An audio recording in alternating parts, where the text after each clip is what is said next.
பார்த்துட்டு இருக்கிறது அம்மாவும் நானும். ஹாய்.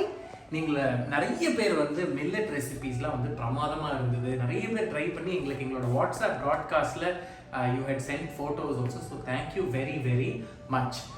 இந்த வாரம் வந்து கொஞ்சம் ரிலீஃப் மில்லட் ஏன்னா கொஞ்சம் அரைச்ச மாதிரியே அரைச்சாச்சு. ஓகே, ஸோ அதனால என்ன பண்ண போகிறேன் இன்னைக்கு வந்து நல்ல வெந்தயக்கீரை இருக்கு இல்லையா, அதை போட்டு சுண்டல் மாதிரி. சுண்டல் அப்படின்னா கூட அதை தொட்டுக்கிறதுக்கு வந்து ஒரு காய் பொரியல் அந்த மாதிரி தான். பட் இது வந்து அதுலயே ஒரு ரசமும் பண்றேன். சோ நீங்க வந்து 2 in 1. ஆமா. சோ வெந்தயக்கீரை சுண்டல் and வெந்தயக்கீரை ரசம். You can take it as a soup or you can even take it ரசமே சூப் மாதிரி தான் சாப்பிடுவோம். இல்ல அப்படி இல்ல, அதுக்கு இல்ல ராகேஷ், பிசிஞ்சு சாப்பிடலாம். அதர்வைஸ் சூப் மாதிரி சாப்பிட்டு வேற ஏதாவது ஒரு அடை அவியல் அந்த மாதிரி வச்சுக்கலாம். அது மாதிரி இன்னைக்கு பண்ணத சொல்லிட்டேன். Very good. சோ என்ன கொதிச்சிட்டு இருக்கீங்க? இது வந்து ஒரு 3/4 அழகு, say 100 grams. அதுல துவரம் பருப்பு வந்து நல்லா தண்ணி விட்டு வேக வச்சிருக்கேன். உப்பு கிடையாது. ஓகே. உப்பு வெந்தயக்கீரை போட்டப்புறம் போட போறேன். இது வந்து கொஞ்சோண்டு எண்ணெய், நல்லெண்ணெயும் மஞ்சள் பொடியும் போட்டு இது பாரு, இந்த பதம் பாரு எப்படி இருக்கு பாரு. ஏன்னா இலையா இருக்கு பத்தியா, அந்த மாதிரி குழைய விட்டுறக்கூடாது. இந்த மாதிரி இருக்கணும். இப்போ வந்து I'm going to add this வெந்தயக்கீரை. இது வந்து நம்ம குட்டி வெந்தயக்கீரை இருந்தாலும் பரவாயில்ல, பெருசு இருந்தாலும் பரவாயில்ல. இது என்ன ஒரு கட்டு இருக்குமா? ஒரு கட்டு. நம்ம டெல்லி கீரைன்னு சொல்றாலே அது வந்து ஒரு கட்டு. இது சரி நல்லா ஆஞ்சு குட்டி குட்டியா, கொஞ்சம் ரொம்ப குட்டியா ஒண்ணுன்னு அவசியம் இல்லை. கட் பண்ணி வச்சிருக்கேன். சால்ட்டும் போட்டு ஃபர்ஸ்ட் கிளாஸ். நம்ம அகத்திக்கீரை பண்ணுவீங்க அந்த மாதிரி தான் மோஸ்ட் லைக் தட். அப்ப இது போட்டோட இந்த கலர் என்ன பியூட்டிஃபுல்லா மாறுறது பாரு. பியூட்டிஃபுல். மூடி வைக்கணுமா? ஒரு 5 நிமிஷம் திறந்து வை, அப்புறம் தான் மூடணும். கீரையை மாத்திரம் என்னைக்குமே உடனே மூடக்கூடாது. சரி ஒரு 5 நிமிஷம் கழிச்சு ஜஸ்ட் க்ளோஸ். இதுவே க்ளோஸ் கூட நான் என்ன பண்ணுவேனாக்கா கொஞ்சம் இடைவெளி விட்டு தான் மூடுவேன். எப்பவுமே ஃபுல்லா மூட மாட்டேன். இத்து சொட்டிடும். இதுனா அதே மாதிரி ஈவன் நம்ம மேக் வெண்டைக்காய் காய் ஒரு anything, I close it with the வடிகட்டி. ஸோ தட் கரெக்டா சாஃப்டாகவும் இருக்கும், அதே சமயத்தில் கிறிஸ்பாகவும் இருக்கும். அந்த மாதிரி close it with the lid. கொஞ்சம் இடைவெளி விட்டு அதை போடணுங்கிறது கூட அவசியமே இல்லை. Not necessary. இந்த பாரு, இதுவே போதும், கரண்டியே வேண்டாம். இந்த பாரு, இந்த இது is more then enough. So இதெல்லாம் இப்ப நல்லா கொதிச்சு இப்போ இந்த பருப்பே கொஞ்சம் இதுவா இருக்கு. பருப்பு கொஞ்சம் சாஃப்ட் ஆயிருக்கு பாரு. இந்த பாரு, இதுல காட்றேன் பாரு. அப்பதான் அந்த வடியை போட்டு தெரியும் உனக்கு. பருப்பு மட்டும் குழையல எனக்கு. இலையா இருக்கு. இப்போ வந்து என்ன பண்ண போறேன்னா இது வந்து இதுல வடிகட்ட போறேன் இந்த தண்ணியை. ஓகே. அது வந்து ரசத்துக்கு. எஸ். அதனால அந்த பாத்திரத்துல அப்படியே தான், because I am going to make it in that சரி. ஆஹா, இல்ல நீ இப்ப வடிய போட்டுருக்க, அதுல எடுத்து இதுல காய் பண்ணிடலாம், அதுல ரசம் பண்ணிடலாம். அவ்வளவுதான். காய்க்கு முன்னாடி ரசத்துக்கு வறுத்துக்கிறது இதுக்கு தான் பண்ண போறேன். ரசத்துக்கு வறுத்து துளியோடு ஒரு பொடி ஒன்று போடணும் Rakesh. That will be really yum actually. சரி. அது இப்ப பத்த வைக்க வேண்டாமா? நோ இப்போ வேண்டாம். ஏன்னா இந்த வடி மொத்தம் கொஞ்சம் வடியணும். சரி. So you just give time for it to settle. Okay. இப்படி அமுக்கலாம்.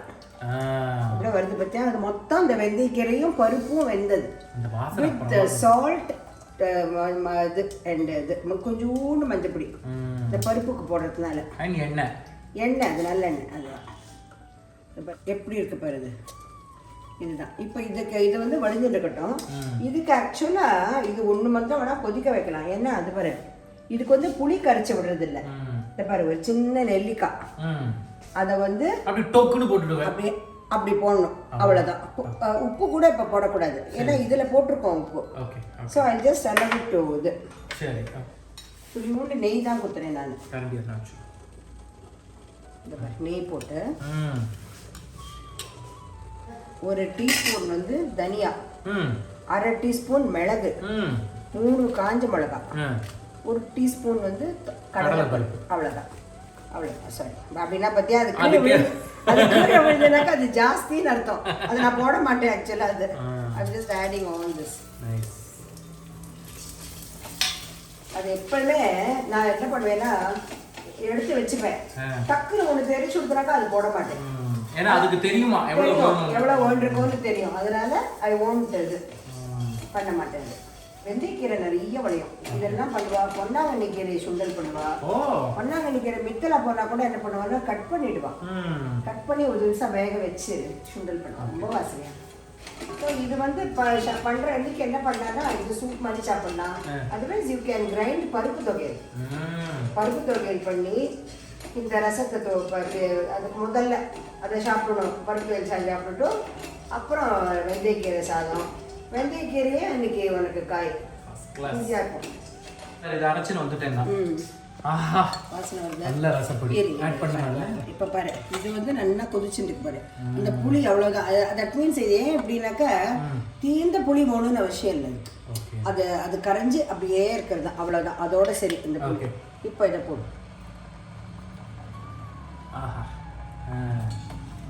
இதை பாரு பெருங்காய பொடி போடுறேன் பாரு. இது எப்படி தாளிக்கணும்ல அந்த ரசம்? கட்டாயம் தாளிக்கணும். பட் இதுக்கு வந்து கொத்தமல்லிலாம் கிடையாது. வெறும் கடுகு கருவேப்பிலை தான்.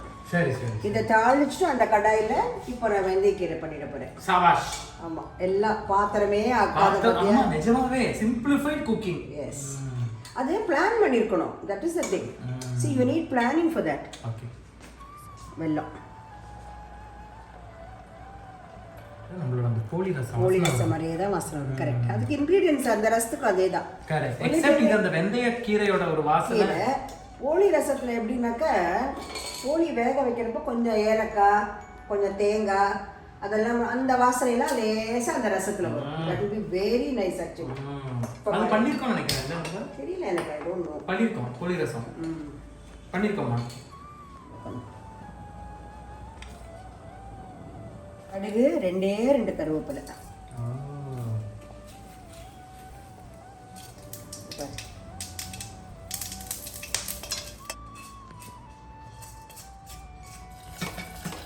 சபாஷ். அவ்வளோதான். இது rasam is over now. Now we start try for இது காய். 1 டீஸ்பூன் நெய் இருக்குமா? ஆமாம். தாராளம் அதானே தாராளமா. சிக்கன் ரொம்ப ஒன்றோன்னு அவசியம் இல்லை. வாசனை தான் அதெல்லாம்.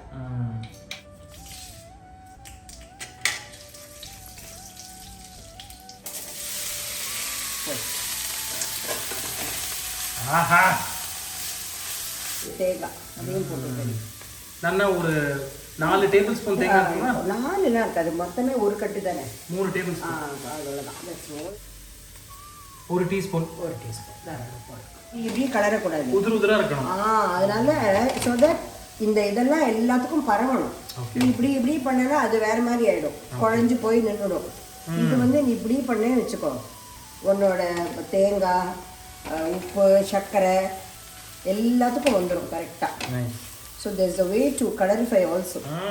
ஊதுற சங்க ஊதிட்டா முடியறப்ப முடியட்டும். அவ்வளவுதான். உன் பேர் வந்து பழமொழி பாட்டி தான். என்ன பாட்டிங்கிற? ஆமி பாட்டி அதெல்லாம் பிடிக்காது. Okay okay. Taste ready. மச்சிக்காப்பா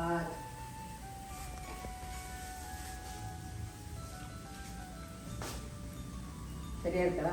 perfect. இப்ப பாரு அடுத்தது ரசத்தை டேஸ்ட் பண்ணு. இன்னைக்கு 2 in 1 ஆச்சே. அதான்.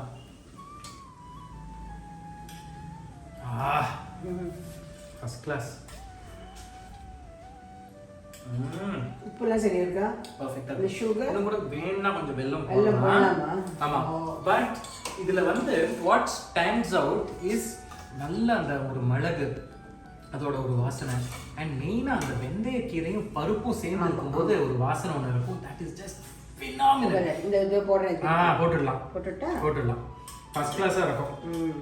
இன்ஃபேக்ட் எங்கள் சேனல்லேயே வந்து நீங்கள் பார்த்தீங்கன்னா வந்து போலி ரசம் அப்படின்றது இருக்கும். தட் அந்த போலிக்கு வைக்கிற அந்த தேங்காய் பூரணத்தை வச்சு பண்ணக்கூடிய வந்து ஒரு ரசம். That's almost similar to this. ஆமாம். So go ahead try this very very unique recipe. ஏன்னா வெந்தயக்கீரையை வச்சு நிறைய பேர் நம்ம வந்து காய் இந்த கூட்டு எதாவது பண்ணலாம். பட் இது வந்து this is sundal. It's a very very nutritious snack. இதில் வந்து லிட்டரலி 1 ஸ்பூன் ஆஃப் நெய் அதுதான் இருந்தது. ஆமாம். அதே மாதிரி வந்து அந்த தண்ணி வடிச்சதை வச்சு ஒரு phenomenal flavorful and moreover பாத்திரமே கிடையாது இதுக்கு. It is absolutely minimum vessels தான் எல்லாம் அதிலேயே பண்ணி வச்சிருக்கோம். ஆமாம். So go ahead, try this recipe. We will see you in another episode of Ammavum Naanum. Cheers. Bye.